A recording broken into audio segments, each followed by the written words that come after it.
como dije anteriormente, aquí la razón, en la definición B, la razón es como una fuerza natural, muy parecida a la gravedad, ¿no? Y la gravedad pues, le pega a todos, ¿no? O sea, si yo me tiro en este momento desde aquí, que estoy en un tercer piso, pues me voy a caer al primer piso. Y así esté aquí, o así esté en Bogotá, o así esté en Tokio, o así esté en Berlín, si me tiro, me caigo. Entonces, básicamente un poco la razón también va inherentemente por su propia fuerza, genera un movimiento, y a este movimiento lo vamos a llamar dialéctica en Kant. Es un movimiento que se da a través de ideas que se van contraponiendo. Igual y aquí está un poco el germen de la dialéctica hegeliana. Bueno, aquí ahora me resulta valioso definir qué es para Kant una idea. Y básicamente para Kant una idea es una unidad racional que difiere del concepto porque no refiere a un objeto de la experiencia. Entonces, por ejemplo, cuando yo hablo de el vaso, utilizo un concepto porque el concepto refiere a esta cosa, ¿no? A este objeto que yo estoy viendo aquí al frente mío y que ustedes también lo ven en la cámara, que es un vaso.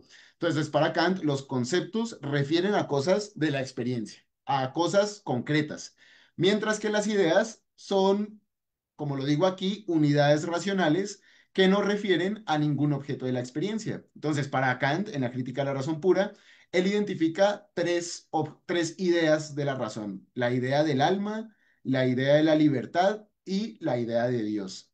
No tenemos nunca una experiencia del alma, nadie ha visto nunca el alma, nadie nunca ha fotografiado el alma, o bueno, para no decir alma y decirlo a nivel contemporáneo, la conciencia. Nadie ha fotografiado la conciencia. Muchos neurocientíficos me dicen que que la conciencia es el resultado de la actividad neuronal, pero no hay, tampoco se puede tener una experiencia de eso, ¿no? Tampoco se puede tener una experiencia de esa conexión neuronal que me lleve a identificar cuándo hay conciencia y cuándo no. Bueno, lo mismo pasa con con la libertad, y esto, bueno, ya esto va a estar muy conectado con la ética, la parte de la libertad y la parte de la ética.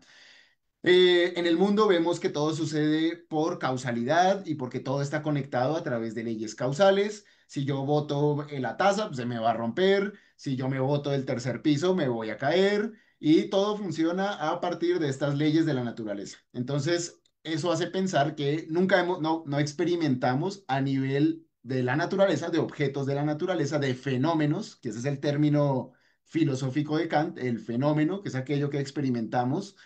No tenemos un fenómeno de la libertad. Y por último, a Dios. A Dios nunca o bueno, para Kant, no sé, ustedes, a lo mejor ustedes tienen experiencias personales donde experimentan a Dios, pero incluso esas experiencias no las pueden compartir, y si no las pueden compartir, pues no pueden ser objetos de la experiencia, porque un poco por ahí va el juego de Kant. La experiencia es lo objetivo, lo que se puede verificar, y la verificación no solamente es verificación de una persona, sino verificación de muchas personas que concuerden que se está viendo eso o que se está experimentando eso. Entonces, en este caso, Dios, pues tampoco no es un objeto de la experiencia. Dios no es algo que se experimente, no es algo que veamos o que sintamos en el sentido del tacto o en el sentido con el olfato o algo así. No olemos a Dios. O sea, hasta suena raro decir eso, ¿no? Hoy olí a Dios, suena raro. Bueno, igual es más poético que referencial. Ok, continuemos. Vámonos con el conocimiento. Aquí voy a intentar resumir de manera muy esquemática y de manera muy general la crítica a la razón pura, y que va muy acorde a lo que también ya venía diciendo sobre la ciencia moderna. La ciencia moderna que me va a decir que solamente es conocimiento aquello que yo puedo experimentar y que yo puedo replicar y que puedo compartir de manera objetiva. Un poco Kant va a seguir esa opinión y la va a reforzar, y él va a decir entonces que el conocimiento es el conjunto de juicios producto de la razón humana, junto o que además implica una aplicación a lo sensible. Entonces, el conocimiento es un producto racional aplicado a la sensibilidad humana. Eso es, digámoslo así, el conocimiento objetivo.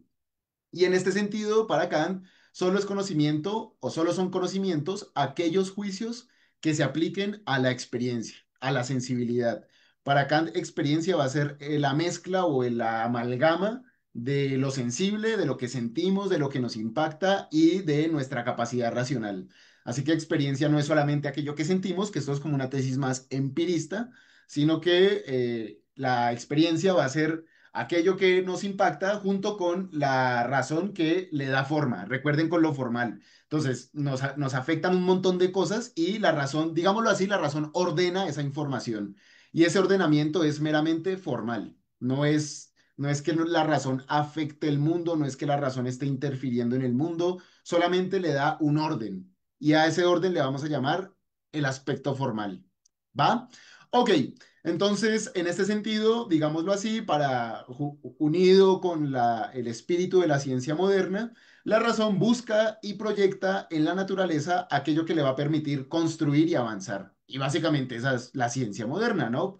Proyectar resultados que después experimento. Es el método científico, ¿no? Yo tengo un problema y aplico una forma, un cierto método, yo siento que me va a dar este resultado y me va a dar un resultado que puede ser el que yo pensaba o el que yo proyectaba o puede ser algo que no era completamente lo que esperaba, pero eso también me ayuda a construir y a avanzar. Y ese es un poco también el ánimo con el que Kant quiere reformar a la filosofía. Él quiere que la filosofía también progrese, que no se quede como en este giro en el vacío de solamente hablar de ideas y solamente hablar de Dios y del alma, pero que no se haga ningún progreso. Aquí Kant, muy con el espíritu moderno, ilustrado, científico del momento, busca que la filosofía progrese. Igual eso también está mucho en Hegel, a mi juicio, no sé ustedes qué piensen. Ok, entonces pues aquí ya más o menos queda una imagen del conocimiento y bueno, aquí yo lo digamos, si me piden ejemplificarlo de alguna manera, yo creo que esta es como la mejor manera en que lo puedo hacer y es que el conocimiento es una suerte de proyección. Digámoslo así, nuestra capacidad racional proyecta un resultado y pues se va construyendo a partir de esas proyecciones y de la corrección de esa proyección y la modificación y el ajuste y así, ¿no? Entonces voy construyendo como esta imagen y pues, por ejemplo, el ejemplo de una película es básicamente eso, ¿no? Es esta proyección que una cosa se sigue de la otra, es una reconstrucción y que todos estamos viendo y de la cual pues todos podemos emitir algún juicio. Entonces, aquí lo que resumo es que la objetividad del juicio se alcanza solo si se aplican criterios racionales a la experiencia humana. Este es un punto también muy importante y es que solamente podemos tener conocimiento objetivo si a nuestro material sensible le aplicamos método, le aplicamos racionalidad, le aplicamos un seguimiento y una proyección de lo que esperamos, de lo que buscamos. Y un poco Kant también lo dice en el prólogo de la crítica, que la razón es aquello que busca, que presupone, que enjuicia, que le hace preguntas a la naturaleza. Eso aquí yo creo que queda muy claro. Ok, vamos ahora a la transición entre el conocimiento y el conocimiento objetivo y la ética. Y esa transición se da a través de lo que Kant va a llamar la dialéctica trascendental. Voy a explicar aquí muy brevemente esto, porque esto es la parte, toda la parte más grande de la crítica de la razón pura va a encargarse de la dialéctica trascendental. Y él básicamente dice que el movimiento de la razón puede generar ilusiones, que es lo que les venía explicando hace un momento. Estas ilusiones yo las entiendo como una suerte de alucinaciones racionales. Entonces, básicamente es esta razón, es la razón cuando se pierde en un viaje de ideas y que como no tiene ningún suelo firme para asentarse y para avanzar, pues se pierde así en ese mar de ideas. Entonces, básicamente es como una alucinación racional. Entonces, de esto se sigue que solo si la razón es encaminada bajo ciertas reglas, este movimiento de la razón, este movimiento inherente o natural a la razón misma, se puede aprovechar en el ámbito de la práctica. Para Kant, lo práctico es la ética, es la acción, ¿va? Entonces, cuando hablemos de lo práctico aquí, nos vamos a referir a la acción humana, a la acción del individuo. Entonces, aquí Kant va a llegar a algo que, pues, es propio de Kant y es parte de su genialidad, y es que él va a decir, bueno, puede que nosotros no experimentemos sensorialmente la libertad, ¿no? Porque estamos determinados por la causalidad de nuestros cuerpos, ¿no? Entonces, si yo tengo hambre, me va a sonar el estómago y voy a tener que ir a comer algo, así yo quiera o así yo no quiera, tengo que comer algo o me voy a morir de hambre, ¿no?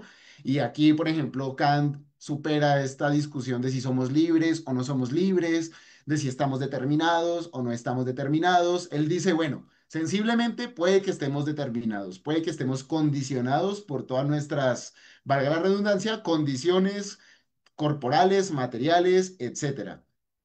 Pero podemos pensarnos en tanto seres racionales, nos podemos pensar como libres y también podemos pensarnos y actuar de manera justa.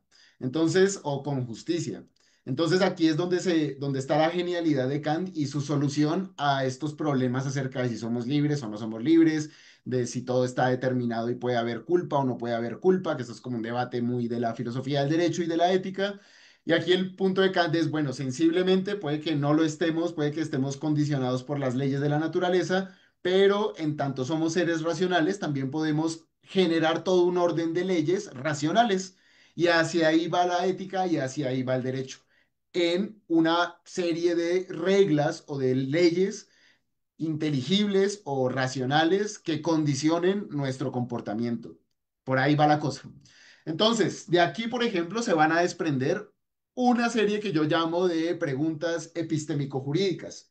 La primera sería esta: ¿cómo conozco lo que es justo y lo que es injusto? Y dice Kant en la metafísica de las costumbres, abro comillas, una doctrina jurídica únicamente empírica es como la cabeza de madera de la fábula del Fedro, una cabeza que puede ser hermosa, pero que lamentablemente no tiene seso. Entonces, aquí ya nos va a decir que lo justo y lo injusto no se conoce de manera empírica. O sea, yo no tengo que, vamos a poner un ejemplo un poco raro, pero bueno, exagerado, pero va a servir. Yo no tengo que ver que bueno, va a sonar feo.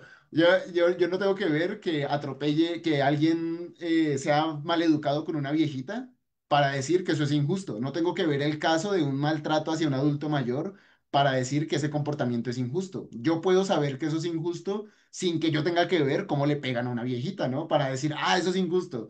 Por ahí, entonces, por ahí va un poco la respuesta de Kant, de decir, bueno, lo justo y lo injusto lo puedo saber racionalmente y lo puedo determinar racionalmente con independencia de los casos concretos.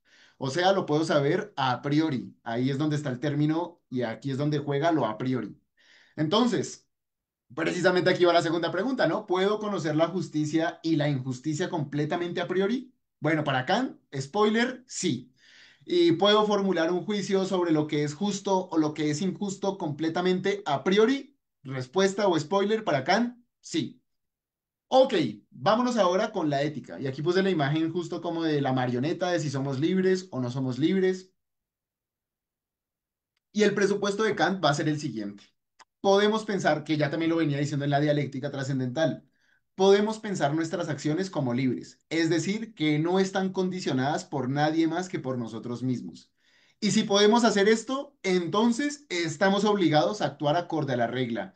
Ojo, esto va a ser ultra importante. Esta relación que hay en Kant entre la razón y la obligación. Eso va a ser fundamental tanto en la ética como en el derecho, también en la epistemología, obviamente. Pero aquí el punto es que si somos racionales, ya estamos obligados a actuar racionalmente. Ya voy a explicar por qué, pero a grandes rasgos, porque la razón tiene que ser siempre coherente, lo racional es lo coherente, lo racional es lo unitario, lo racional es lo que no se contradice. Entonces, si somos racionales, estamos obligados a actuar racionalmente. ¿Ok? Eso, por favor, es un tema muy importante, la vinculación entre lo racional y la obligación. Entonces, eso es la primera premisa. Y lo segundo, bueno, que aquí también lo señalo también muy enfáticamente, la libertad y la obligación son los puntos de partida de la ética. Y para Kant, la libertad tiene un fundamento racional, es decir, independiente de cualquier experiencia concreta. Y en este sentido, para Kant, el imperativo categórico va a ser esta regla racional que debe guiar a la acción humana. Y esta, pues en tanto debe guiar, es una obligación. ¿Y cuál es entonces el imperativo categórico? Actuar siempre de manera libre. ¿Y qué significa actuar de manera libre? O sea, no actuar condicionado por algo externo. Eso por un lado. Y también, ¿qué quiere decir actuar de manera libre? Actuar de manera libre, racional, o sea, coherente, o sea, unitaria, y que no se contradiga a sí misma. ¿Va? Eso va a ser fundamental. Esto me va a llevar a que, pues precisamente para Kant, la libertad se va a entender como autonomía. Entonces, esto es fundamental porque libertad no es, pues justamente como este libre albedrío de hacer mi desmadre o de hacer lo que yo quiera, sino que la libertad va a ser una autonomía, una capacidad de darse a sí mismo reglas. Esto va a ser muy importante porque aquí ya empieza el vínculo entre la ética y el derecho. Aquí ya empieza el vínculo entre la ética y el derecho porque porque la conducta va a estar guiada por reglas. Que bueno, eso también ya se ve desde la epistemología, ¿no? El conocimiento es seguir ciertas reglas para llegar a la objetividad. Y aquí en este caso es seguir ciertas reglas para actuar libremente. ¿Ok? Entonces, bueno, y en el derecho va a ser lo mismo, actuar acorde a reglas para respetar la libertad del otro. Que eso va a ser una tesis muy liberalista y que la vemos con la tesis de Benito Juárez, ¿no? El respeto al derecho ajeno es la paz. Eso, esa frase de Benito Juárez es la misma, es lo mismo que voy a exponer ahorita de Kant, para resumirlo en una sola frase. Ok, entonces, primero, se debe actuar siempre partiendo de la libertad de acción. Y esto es una regla interna de conducta. Esto va a ser importante, este término de lo interno, porque la ética es la que va a guiar la conducta interna, o sea, las decisiones personales que yo tome. Mientras que el derecho va a guiar mi conducta externa, o sea, cómo yo me comporto frente a las otras voluntades. ¿Ok? Entonces, como que eso da la imagen, bueno, yo no sé ustedes qué piensan, pero da un poco la imagen de que libertad y derecho o ética y derecho son como dos caras de una sola moneda. Algo así, podríamos pensarlo así al menos inicialmente. Ya lo podemos discutir más a fondo al ratito. Ok, entonces esto también va a llevar el que la libertad como autonomía sea el fundamento de la ética, pues va a generar todo un cambio completo en la forma en que entendemos la ética y la moral, porque la moral ya no es la moral cristiana de obedecer los 10 mandamientos, de no matar, no robar, ¿cómo es? No usar el nombre de Dios en vano, o bendecir las fiestas, o no desear las cosas del otro. Ya no va a ser como esta serie de reglas de lo que tenemos que hacer y de lo que no tenemos que hacer. Aquí cambia completamente. Lo bueno va a ser toda aquella acción que promueva la libertad. Y lo malo y lo que va a ser castigable, pues va a ser precisamente toda acción que limite la libertad, bien sea la libertad propia o bien sea la libertad del otro. Por ejemplo, aquí se desprende un dilema, una respuesta a un dilema ético que es el dilema sobre el suicidio. Y pues para Kant, el suicidio no está permitido porque sería ir en contra de mi propia libertad, ¿no? Porque me estoy cortando la posibilidad de seguir siendo libre. Un poco así sería como la argumentación de Kant. Entonces, para Kant, el suicidio no es algo ético o no es algo bueno en términos éticos en tanto afecta a la libertad individual. Suena raro, pero bueno, yo creo que por ahí sería la respuesta de Kant. Ok, vamos entonces ahora sí a el vínculo, y que ya más o menos lo he ido esbozando, entre ética y derecho.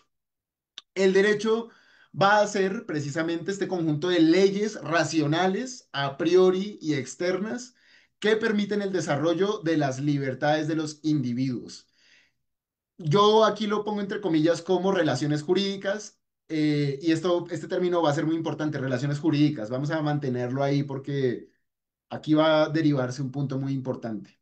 Pero bueno, entonces, volviendo al punto, el derecho es el conjunto de leyes externas que permiten el desarrollo de las libertades de los individuos. Otra vez, esto es una tesis muy liberalista, ¿no? Eso es la tesis, o sea, esta es la tesis de Benito Juárez. Y yo pienso, por ejemplo, aquí es donde digo que Kant como que tiene un pie en lo liberal, porque fundamenta su ética en la libertad y el derecho tiene que garantizar la libertad de las voluntades de los diferentes individuos. Y esto a mí me lleva a pensar que es liberal en este sentido Kant, pero a la vez también tiene como su parte más o bueno, tiene su pie, un pie en lo liberal y un pie en lo conservador, o en lo absolutista, por decirlo también en estos términos políticos. Ok, ¿qué se sigue de esta definición de Kant del derecho como el conjunto de leyes externas que permiten el desarrollo armónico de la libertad de los individuos? Se sigue primero, que el derecho debe garantizar la libertad del individuo. Eso es muy importante. Entonces aquí ya otra vez, por eso acá estoy diciendo que Kant va a fundamentar y va a promulgar o va a defender esta fundamentación del derecho, ¿no? El derecho debe garantizar la libertad del individuo. O sea, recuerden que estamos hablando de la Prusia de finales del siglo XVIII. O sea, es un momento donde las libertades individuales un poco al monarca le importan poco, por decirlo de manera muy educada. Entonces, aquí ya también Kant se está jugando casi que el pellejo. De hecho, Kant fue censurado por sus opiniones sobre el derecho y sobre la religión. Entonces, esta fundamentación o esta opinión de que el derecho debe garantizar la libertad del individuo no se tiene que tomar a la ligera. Es aquí ya el fundamento del derecho como la garantía de la sociedad burguesa o bueno, de la sociedad liberal. Bueno, ¿qué se sigue también? En segunda instancia, se sigue que lo justo y lo injusto tiene que ver con la libertad de lo individuo. ¿Ok? O sea, cuando algo, una acción que llamemos justa o una acción que llamemos injusta, siempre tiene que estar a la base o tiene que estar, digámoslo, como premisa la, o tiene que estar de alguna manera, o estamos hablando de las libertades de los individuos. Entonces va a ser justo aquello que promueva esa libertad y aquello que respete esa libertad y va a ser injusto aquello que irrespete esa libertad, ¿no? O que se salga de esos límites de la libertad. Y bueno, por último, o C, tenemos que el derecho debe obligar al acato de las reglas. Porque, y aquí vamos a llegar al punto del derecho y la cohesión, o bueno, no es el término cohesión, es el término, a ver, por aquí, coacción. Ya lo vamos a ver en detalle. Ok, entonces esto es muy importante, el derecho debe obligar al acato de las reglas. ¿Por qué? Porque si no se respetan esas reglas mínimas que permitan la convivencia de las libertades, pues básicamente se cae en la violencia, se cae en la guerra. Ok, entonces, para seguir con el tema del derecho y la ética. El derecho, al igual que el conocimiento y la ética, se fundamenta sistemáticamente a priori. Es decir, para Kant, el derecho tiene un fundamento formal. Es decir, para Kant el derecho tiene un fundamento racional. Es decir, perdón por decir tanto, pero estoy como intentando hilvanarlo o bueno, conectarlo de la manera más clara que pueda. Lo que quiere decir aquí es que el derecho tiene una base racional y se desarrolla y se puede conectar sistemáticamente a partir del fundamento de la libertad. Entonces, si yo acepto que el derecho tiene que salvaguardar las libertades de las demás personas, de ahí se siguen un conjunto de leyes acerca de lo que se puede y de lo que no se puede, de lo que se debe y de lo que no se debe, ¿no? Entonces, ¿qué puedo? Pues desarrollar mi libertad y qué no puedo y respetar la libertad del otro.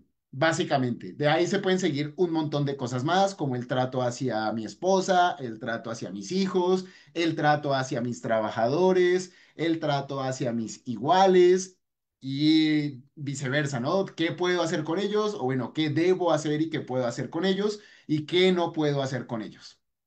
Ok, de esto se sigue además que, como lo estaba mencionando también anteriormente, el derecho no se basa en casos concretos para dirimir lo que es justo y lo que es injusto, sino que es un criterio racional o formal previo y sistemático. Otra vez, no tengo que ver cómo roban a una viejita en la calle para decir que eso es injusto.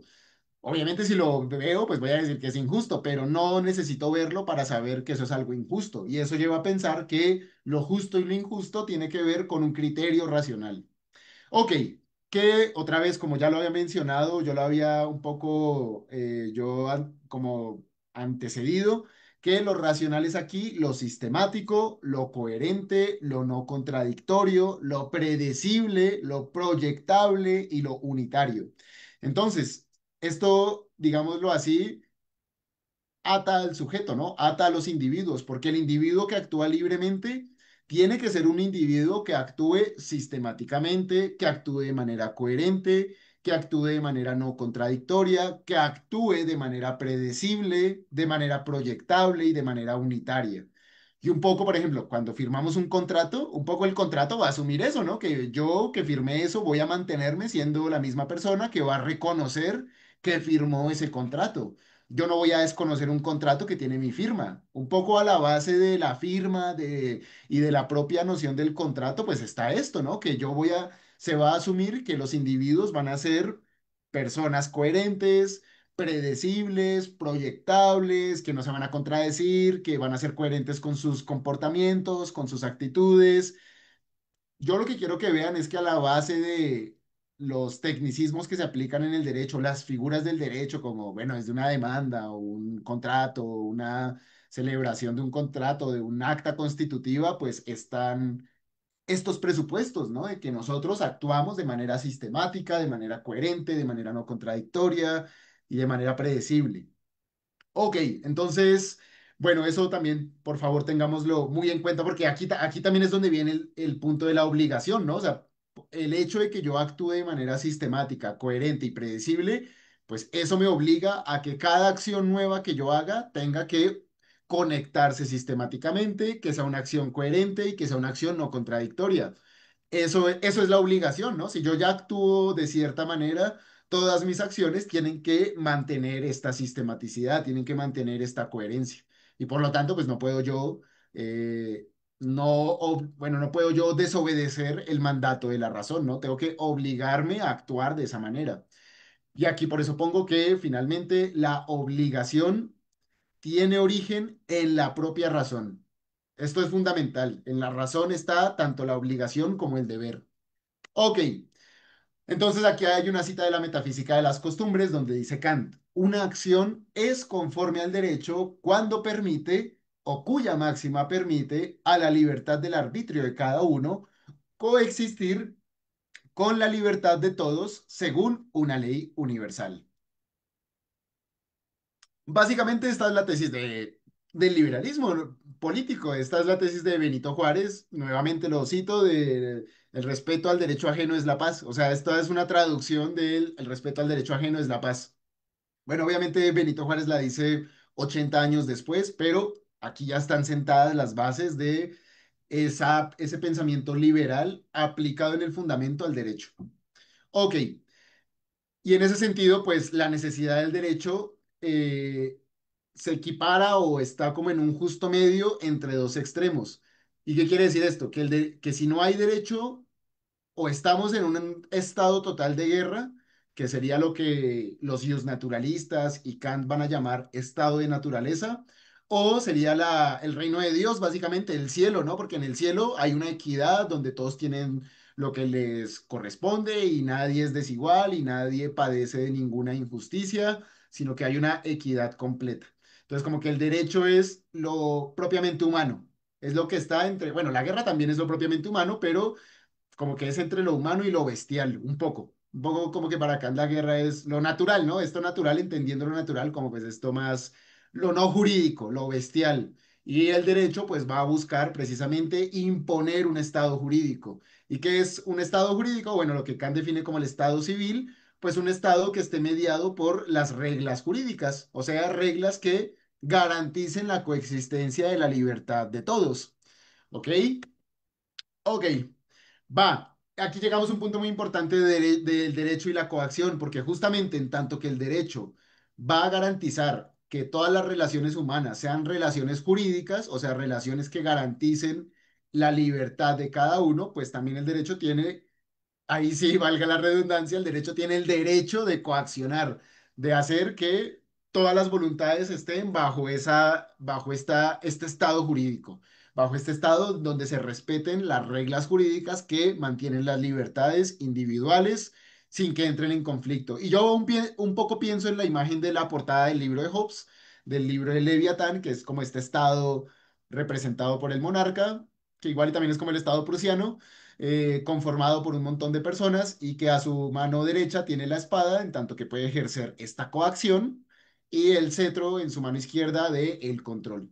Entonces, el derecho tiene la obligación de coaccionar a la libertad que impida la libertad del otro. Si el derecho fundamenta la libertad, es decir, si el derecho garantiza, mejor dicho, la libertad de los demás, lo que va en contra del derecho, básicamente y por modus ponens o de manera racional, atenta contra la libertad. Entonces, por eso mismo, el derecho tiene este derecho de coaccionar, porque lo que va en contra del derecho va en contra de la libertad de los individuos.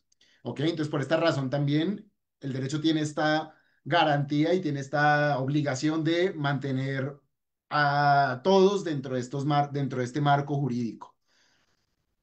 Y aquí también viene otra, digamos, otra premisa que expande esto que acabo de decir, y es que para Kant las leyes tienen que emanar del pueblo, que él va a llamar voluntad general, que esto es un término también de Rousseau, porque el pueblo no haría leyes en su contra. Otra vez siguiendo el principio racional, ¿no? Si todos somos libres y si la racionalidad va a implicar coherencia y va a implicar no contradicción, Entonces, las leyes del pueblo son leyes que el derecho debe garantizar porque el pueblo nunca va a ir en contra suya, ¿no? De manera racional. Ok, va. Entonces, justamente, ¿cuál va a ser una de las finalidades del derecho? Va a ser que el derecho, en tanto que está basado en la razón, tiene que o debe enmarcar las relaciones humanas dentro del marco jurídico. ¿Y cuál es el marco jurídico aquí? El Estado civil. O sea, un Estado que garantice las libertades de todos los individuos, que esas libertades no generen fricciones.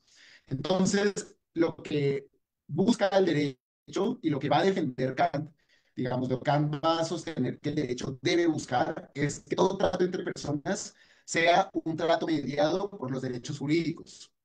¿Va? Y en ese sentido, por ejemplo, la metafísica de las costumbres va a estar dividida en dos partes generales. El derecho privado, que va a referirse al trato de los individuos con otros individuos, y por ejemplo, ahí va a hablar del matrimonio, va a hablar de las sociedades comerciales, va a hablar de los contratos, va a hablar del dinero, va a hablar del trato con la servidumbre, va a hablar del trato con la familia, que eso también igual va a estar muchísimo más desarrollado en Hegel, y el derecho público que se va a referir a el tipo de Estado que se debe procurar, que para Kant tiene que ser un Estado republicano, y así comienza de hecho su paz, el libro de la paz perpetua. Para que haya paz, todos los estados tienen que ser republicanos. ¿Y qué republicanos? Que haya pues, una división tripartita del poder, ¿no? El derecho, el poder ejecutivo, el legislativo, el ejecutivo y el judicial.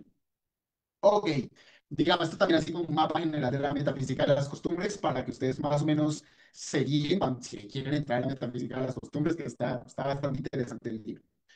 Ok, bueno, ya de hecho ya estamos por terminar. Entonces, acá viene una parte muy polémica, bueno, a mí me parece polémica, no sé si a ustedes les va a parecer polémica, pero a mí sí, y va a ser por lo siguiente. Y es que el fundamento del derecho privado está en la justificación de la posesión, de la posesión de objetos, de la capacidad de enajenar objetos, en la, pues sí, en tener propiedad privada, básicamente. Entonces, esta justificación para Kant no puede ser empírica y tiene que ser una justificación formal. ¿Y cuál es esta justificación formal?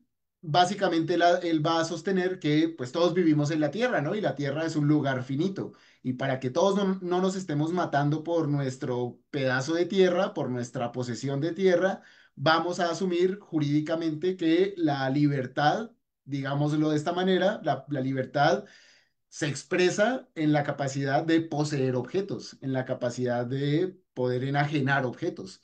Y en tanto que cada libertad es capaz o se expresa en la posesión y en la enajenación de tierra o de objetos, pues se tiene que acordar unas leyes mínimas y sobre todo racionales acerca de cómo convivir con la posesión de cada uno sin que nos estemos matando por la tierra del otro, ¿no? Pues vimos hace poco una viejita disparándole a alguien porque se le metió a su casa, ¿no? Ok, entonces en este caso la posesión de propiedades externas y la libertad son conceptos que van de la mano en la filosofía kantiana. Y esto, por favor, tampoco se les vaya a ir, esta conexión entre la libertad y la posesión o la enajenación de tierra.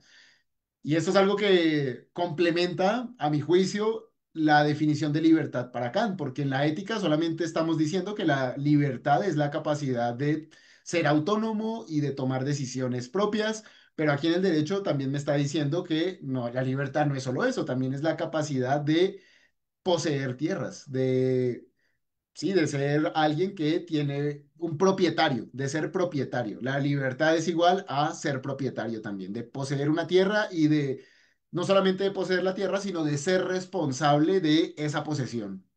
Entonces, en la capacidad de poseer y usar un objeto reside el desenvolvimiento de la libertad racional. ¿Por qué me parece polémico? Pues porque esta es pues una fundamentación de la propiedad privada y esta es una fundamentación de la burguesía.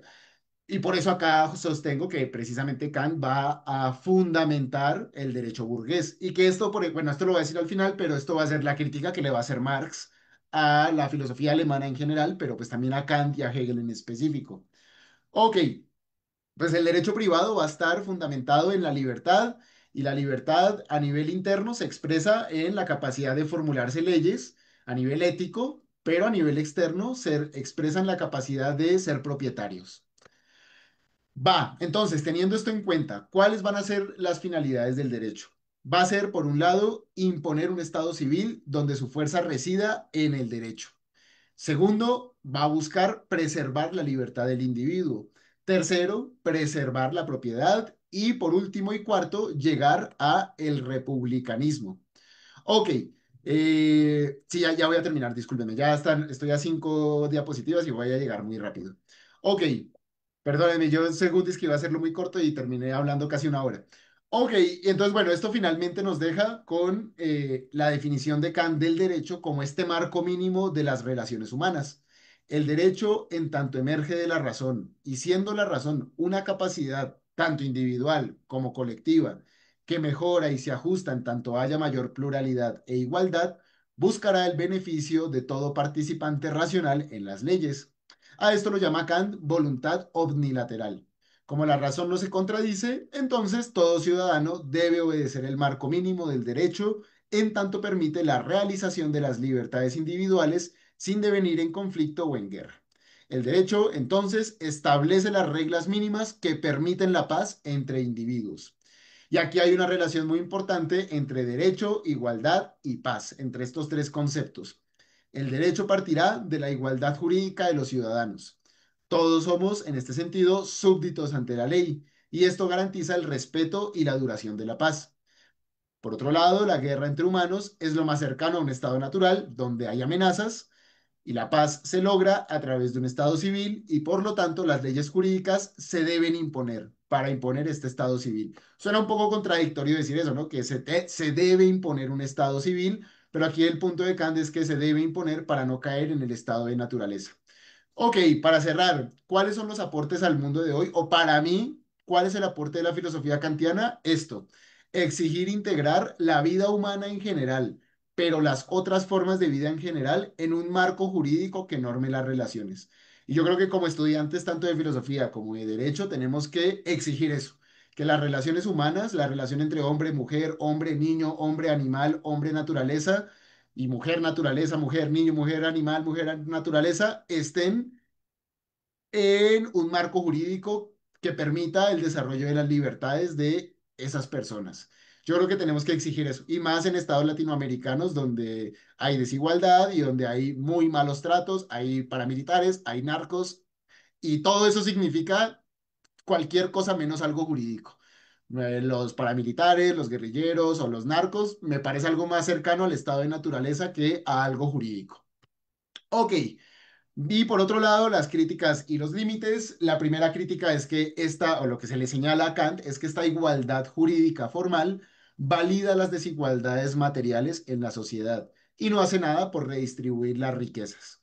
Por otro lado, se sostiene que esta obediencia irrestricta a la ley, en tanto que Kant dice que todos somos súbditos de la ley y la tenemos que obedecer, ha conducido a atrocidades como las perpetradas por los nazis. También se sostiene que el derecho y la política desde esta óptica beneficia al burgués en declive, por ejemplo, el obrero, que esto es lo que ve Marx. Y por último, que podría prestarse para justificar prácticas colonialistas, ¿no? De que como el europeo es el racional, él es el que tiene que imponer el estado jurídico al salvaje, ¿no? Sea el salvaje el africano o el asiático o el latinoamericano. Ok, y pues con eso cierro mi presentación. Muchas gracias a todos por su paciencia y por escucharme de manera atenta. Se les agradezco mucho. No, pues muchísimas gracias, estimado doctor Johan. Ha sido una increíble ponencia, nos ha arrojado luz sobre algo muy importante que hay que tenerlo en cuenta, ¿no? Que es, digamos, el campo semántico, ¿no? En el que se mueven, ¿no? Los términos y las nociones del pensamiento kantiano, porque justamente como lo ha advertido, ¿no? De manera muy adecuada, ¿no? Doctor Johan, eso nos va a permitir, ¿no? Después, cuando nos adentremos en la filosofía del derecho de Hegel, ¿no? Ir haciendo distingos, ¿no? Distinciones, ¿no? Porque es muy importante, ¿no? Entender qué retoma, ¿no? Hegel de Kant y qué es lo que supera, ¿no? También de Kant, ¿no? Bueno, sin más preámbulos, tenemos 12 minutitos muy buenos, muy jugosos, ¿no? Para que ustedes, ¿no? Toda nuestra audiencia lo aprovechen, ¿no? Levantando la manita con las reacciones, ¿no? O en el chat, ¿no? Estos 10 minutos es espacio para ustedes. Yo considero, no sé, si tenga alguna otra consideración el maestro Pablo. Yo creo que unas tres, cuatro preguntitas, ¿no? Muy sintéticas, muy concretas, sí, sí nos da. Ya tenemos una mano levantada. Que no sé si levantó primero el colega Julián o la maestra Erika, pero bueno, vamos a darlo así en orden. Por favor, colega Julián, adelante, por favor. Buenas noches, ¿se escucha bien? Fuerte y claro, adelante, colega. Los Listo, escucho muy bien. Igual mi imagen se está como bloqueando, pero yo los escucho perfecto. Voy a apagar un poquito la cámara. listo, muchas gracias. Buenas noches. Primeramente, muchas gracias por la presentación. Eh, Tengo dos preguntas al respecto, pues, o sea, digamos desde la ignorancia frente al pensamiento de Kant. La primera es un poco sobre lo que usted hablaba del tema de la justificación a priori del derecho, justamente del derecho formal en Kant. Me viene una duda y es que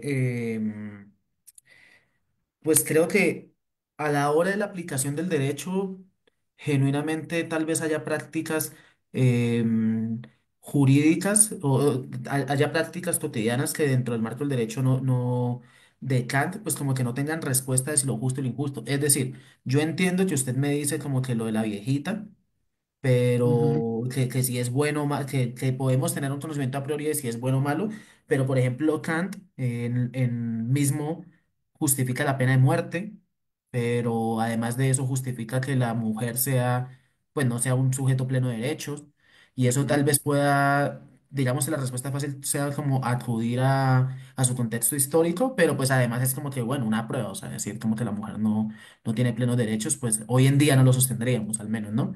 Y digamos que del otro lado, si bien pues la acusa del colonialismo, pues por ejemplo, pues usted es colombiano, ¿no? Como yo, entonces sabe lo de la Guajira, es decir, digamos, el intercambio comercial de niñas por dinero o por distintas propiedades. Pues eso, digamos que es evidente, bueno, no sé si sea tan evidente, pero pues al menos parece supremamente malo. Y aún así son reglamentaciones que tal vez una jurisdicción a priori no respondería a ello, pues porque el mismo Kant incluso justifica unas cosas que uno no diría, ¿no? No solo Kant, también Spinoza va a hablar mal de las mujeres y todo el cuento, y eso puede ser de su contexto, pero a eso es como a lo que me refiero un poco. Entonces sí quisiera como tener en cuenta esta distinción entre pues el mundo jurídico y el mundo real y cómo intenta resolver Kant esto. Que se puede prestar esta desconexión.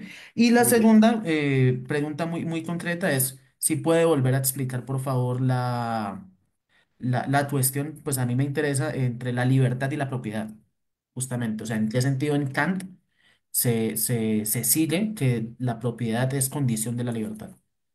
Uf, excelente. Ok, bueno, igual y también para poder responder también todas las preguntas y dar espacio a todas las preguntas, voy a intentar ser muy breve. Igual y también les puedo dejar mi correo para que yo con mucho gusto estoy muy abierto a que podamos seguir discutiendo estos temas que me gustan muchísimo y que son muy importantes. Así que también estoy muy dispuesto a seguir discutiéndolos. Me pueden enviar un correo y podemos hablar más o les puedo pues sí enviar algo que les pueda ayudar y que podamos discutir. Con mucho gusto. Entonces, bueno, mira, sobre la primera pregunta, ahí yo creo que el punto es que lo que va a buscar Kant es que en tanto somos seres racionales, hay que integrar las prácticas humanas dentro de relaciones jurídicas racionales. Y aquí el punto es ese, buscar que nuestro trato frente a los demás sea cada vez o esté cada vez más enmarcado en las relaciones jurídicas. Y así, por ejemplo, pues no permitir prácticas como lo que tú mencionas de la venta de niños así en La Guajira o algo así. O sea, eso obviamente atenta contra la libertad de los niños en este caso. Y justamente ahí lo que diría la filosofía o lo que se puede aportar desde la filosofía kantiana es que lo que hay que buscar es que el trato de todas las personas que hacen parte del Estado esté enmarcado en estas relaciones jurídicas. Y obviamente entendiendo lo jurídico como, como esta forma en que todos nos relacionemos de tal manera que sobrevivan o que se desarrollen las libertades de los demás. Entonces, bueno, eso diría primero. Y bueno, esto que tú mencionas de la pena de muerte y la mujer, claro, ahí sí es verdad que obviamente depende del contexto histórico y de cómo Kant en este momento veía las cosas. Y también, pues sí, digamos, sí, obviamente ahí depende del contexto histórico y recuerda que pues justo en la Revolución Francesa y en este momento de la historia, pues básicamente el único que tenía derechos políticos eran los propietarios. Entonces también yo creo que por eso está muy vinculado a que Kant solamente le dé como esta facultad jurídica a los propietarios, a los hombres propietarios. Yo creo que ahí lo que nosotros tenemos que hacer, el deber que nos queda es reescribir o recontextualizar las relaciones jurídicas, ya no solamente hablar del hombre blanco alemán o europeo, sino pues también de nosotros en general, ¿no? De la especie humana y todas las variedades que nosotros, pues bueno, que hay en el mundo. Eso por un lado. Y bueno, esto de que tú dices de la libertad y la propiedad, eso es un tema fundamental y yo creo que ahí no hay tanta, pues no hay tanta como literatura especializada, y me parece un tema ahí fundamental y yo creo que no está tampoco del todo claro, este fundamento que Kant quiere justificar de la libertad y la propiedad. Yo también lo pienso mucho y yo, por ejemplo, lo primero que pienso de manera muy abstracta es que somos libres en la medida en que nos damos cuenta que poseemos cosas, ¿no? Entonces, lo que poseemos ahí sí muy dialécticamente, muy hegelianamente, el objeto nos hace saber que somos libres nosotros, ¿no? Porque nosotros lo poseemos. Entonces, de alguna manera, la libertad se expresa en la capacidad de poseer cosas, de poseer o ser propietarios. Bueno, yo más o menos a nivel metafísico lo ubico ahí, pero claro, a nivel jurídico creo que el punto está también en el presupuesto que hace Kant acerca de que la Tierra es un lugar finito y pues todo el mundo quiere un pedazo de tierra, ¿no? Entonces ahí lo mínimo que se puede hacer es acotar la libertad de cada uno dentro de la capacidad de poseer una cierta fracción o porción de tierra y en ese caso responder por esa tierra y respetar la tierra de los demás.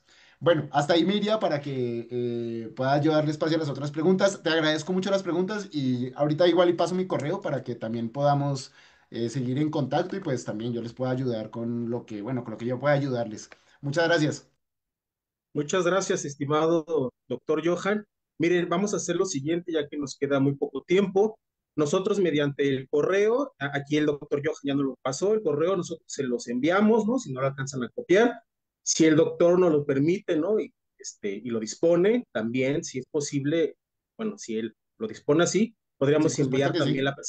la presentación de hoy para que Ah, la sí, tengan sí, a sí. mano y la Claro. revisiten varias veces y algunos escritos o artículos que haya publicado el doctor Johan para que ustedes también puedan releer, ¿no? O sea, hacer una lectura de algunas de las hipótesis que ha manejado hoy el doctor.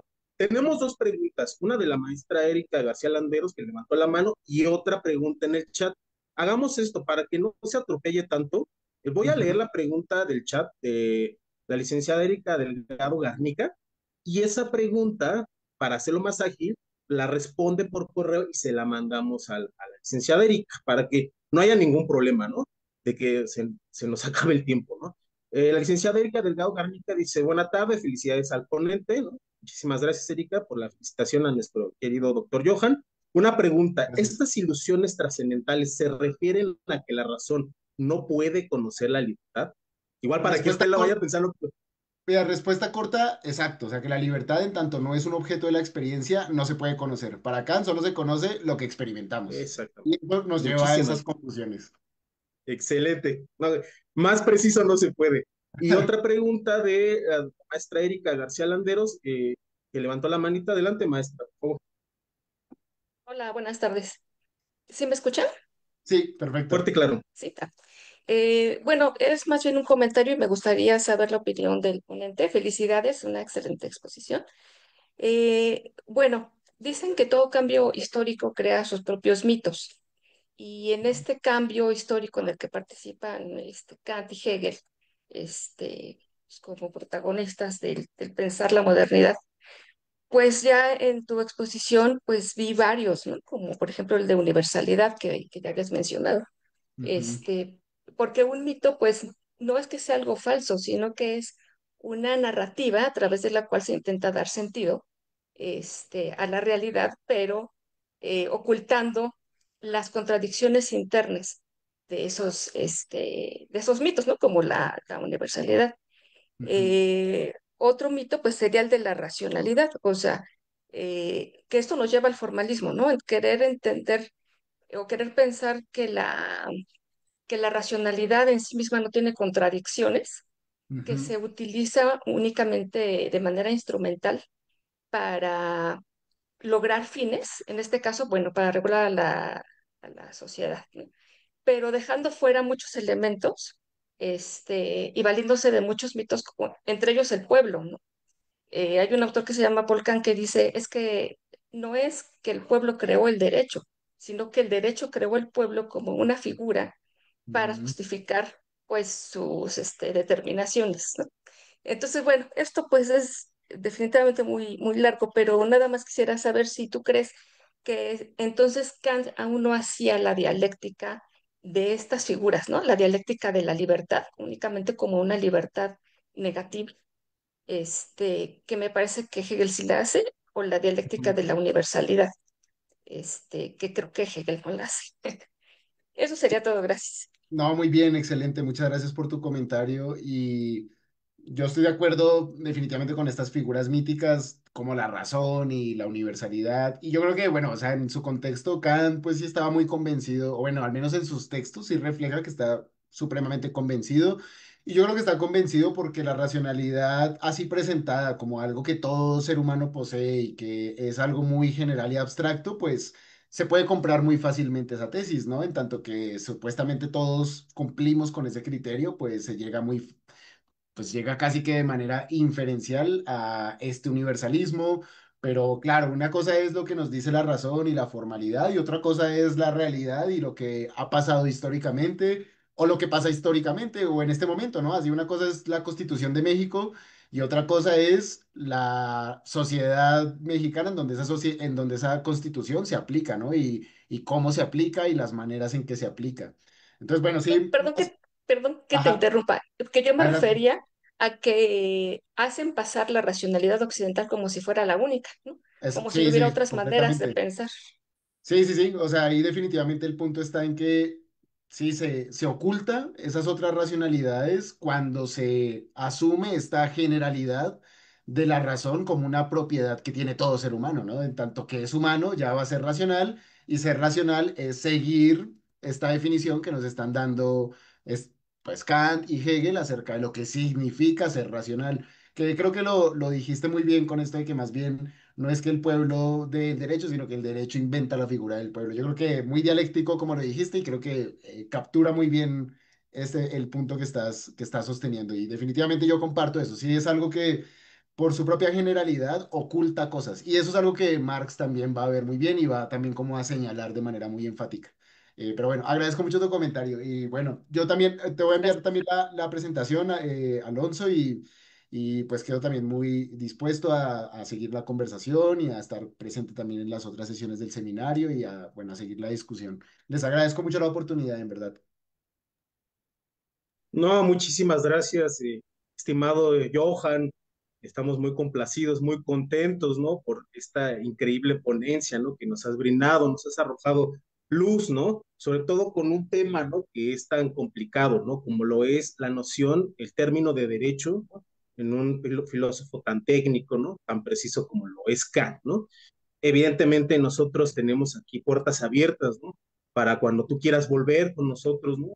A volver a discutir, ¿no? Esperemos que el siguiente semestre hagamos a lo mejor aquí más bien un collage, ¿no? En el sentido de hacer un diálogo, ¿no? Con las teorías jurídicas contemporáneas, ¿no? Y que han retomado, ¿no? Un poco de Kant y de Hegel, ¿no? Un poco de este diálogo, ¿no? Necesario, ¿no? Que falta, ¿no? A veces, no solo en la Facultad de Derecho, sino también en la Facultad de Filosofía y Letras, porque lamentablemente, ¿no? Se lee mucho a Kant, se lee mucho a Hegel, pero hay un desconocimiento, ¿no? De quién es Dworkin, de quién es Hart, ¿no? De quiénes son estos juristas, ¿no? Que han hecho o que han tenido una idea de lo que es la filosofía del derecho, ¿no? Nosotros estamos muy felices, muy contentos. Te agradecemos muchísimo, mi querido y estimado doctor Johan, ¿no? Y No, muchas gracias a ustedes, en verdad. solo unos pequeños comentarios técnicos. Nos habían preguntado en alguna ocasión si vamos a mandar bibliografía, ¿no? Secundaria, no se preocupen por eso, lo hemos estado hablando el doctor Julio César Bonilla, el maestro Pablo. Nosotros le vamos a mandar bibliografía secundaria. Si el doctor Johan considera pertinente mandarnos algo para seguir Ah, profundizando, por también supuesto, se los por vamos a supuesto. hacer llegar por correo, no se preocupen por eso. estamos juntando las sesiones también, estamos haciendo, digamos, este archivo, ¿no? Digamos, de todas las sesiones que estamos grabando, también se las haremos llegar para su uso, ¿no? Para que las vuelvan a ver, para que las vuelvan a revisitar, ¿no? Y pueda servir como material también didáctico para ustedes. Y pues bueno, no me queda más que volver a agradecer, ¿no? La increíble, sustanciosa participación del doctor Johan. Y pues de mi parte sería todo. Le cedo la palabra al maestro Pablo por si quiere decir algunas palabras de cierre. Muchísimas gracias, doctor. Muchas gracias, muy amables. Doctor, de verdad, te vamos a esperar para el siguiente módulo. Fue una gran claridad, una precisión, como lo es Kant, muy certero con los conceptos, con las explicaciones. De verdad, muchas gracias. Y vamos a necesitar esta concepción de Kant más adelante, porque Hegel retoma muchas partes, el concepto de razón que nos estabas mencionando, los ajustes que él hace, estas ideas. De Kant se ha retomado mucho en el derecho, gran sistematizador, la diplomacia, ya nos estuviste hablando de la paz perpetua. Entonces, este pensamiento es muy enriquecedor y pues simplemente les diría a los compañeros que no se desesperen, vamos poco a poquito a avanzar en más discusiones, más diálogo. Estas son como conferencias introductorias. Todo este semestre van a ser puras conferencias introductorias para ajustarnos al debate, al contexto y ya después poco a poco pasaremos ya a ver directamente parágrafo por parágrafo toda la filosofía del derecho de Hegel. Pero esto es para tener un contexto, porque después cuando veamos ¿qué ajusta Hegel de Kant? Ah, pues que el concepto de libertad y ya empieza a comparar. Ah, bueno, pero para libertad no hay que diferenciarlo de arbitrio, ¿no? Con algo más de racionalidad y empieza a hacer sus diferencias, pero vamos a requerir ya haber sabido los temas de Kant, porque si no sabemos A, no podemos criticar el concepto A. Entonces, es muy importante esto. De verdad, te vamos a seguir esperando para el siguiente módulo para terminar este diálogo y continuaremos por correo electrónico las preguntas que nos sigan llegando. Y finalmente, pues ya me gustaría agradecer nuevamente a la doctora Sonia Venegas Álvarez por esta cordial y majestuosa pues invitación para realizar este tipo de eventos. Y de verdad, doctor Johan, muchas gracias. Y pues así cerraríamos este tercer seminario y nos vemos el siguiente martes. Muy amables a todos y gracias. Nos Muchas vemos, buenas gracias, noches. Alonso. Muchas gracias a todos. Gracias, buenas noches a todos. Cuídense, nos vemos.